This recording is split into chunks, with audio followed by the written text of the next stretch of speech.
Hey everybody, today we're going to be looking at a Dell PowerEdge 2450.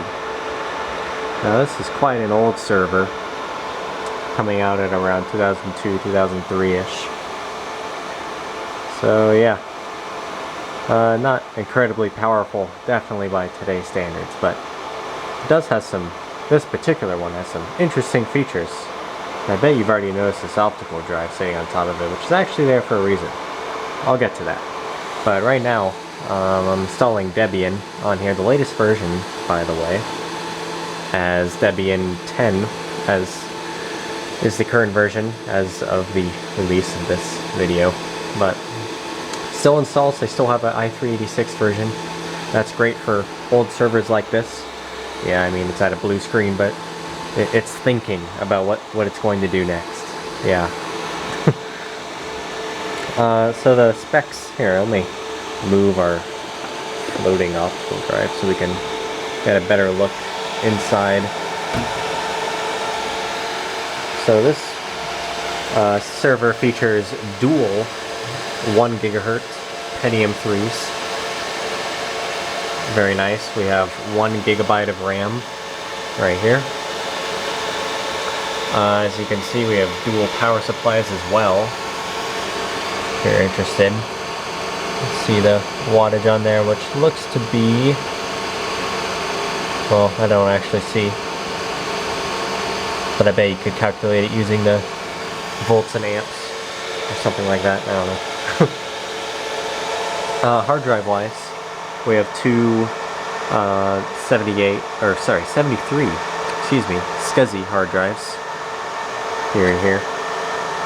And they are currently being installed in a software RAID. Over here, third hard drive is a 146 GB SCSI drive, which I believe is actually too big for this SCSI controller to be able to handle. So at the moment it's not even being detected by the computer, by the server. It's kind of a bummer. They also have a warning LED here, you may have noticed. I'm not quite sure what that's about yet, because it doesn't really give you very much information. It just kind of blinks forever. So, but the server seems to perform fine, so I think it's okay. Moving over here, move our optical drive. The reason why this optical drive is here is because the internal one does not work. It ejects, but it just doesn't read CDs. That's kind of a bummer. The floppy drive, I'm not sure if that works, but it seeks. So there's that. Now down here is where it gets a little bit more interesting. So this is a full 3.5 inch bay, excuse me, 5 1/4 inch bay, which used to have a tape drive. However, I put in this hard drive, caddy hot swappable bay for SATA hard drives. Now if we go back to the back of the server, as you can see up here, we have a network card, just a 10100 network card, but below that I have a SATA card installed, and these are all just PCI slots, by the way. So yeah, so the SATA cable just runs, well, usually this red one would connect to the caddy up here, but for now it's connected to the CD drive, DVD drive, so I can install the operating system. And actually this server usually is functioning as a backup server, so what usually goes in here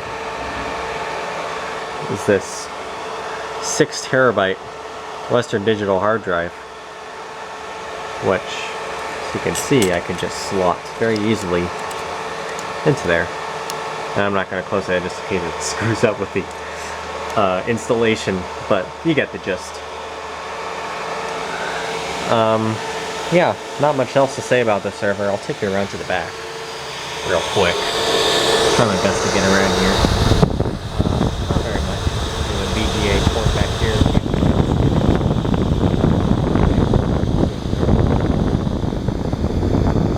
USB ports, I know there. We have our PS2 mouse port, and another built-in 10 and then our dual power supplies as well.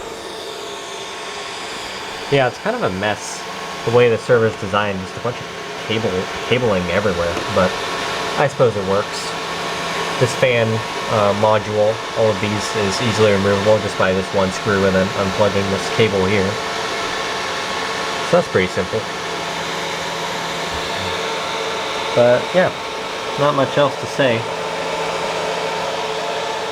Hopefully it'll... Oh, I guess it does have some nice instructions on here. Actually somewhat detailed. Tells you everything you need to know. Well, most things you need to know about maintenance and everything. There's some on this wing too. It's kind of got this dual wing design. Wings. Yeah, that's what I'll call them. Yeah. Alright, well, thanks for watching. Have a great rest of your day.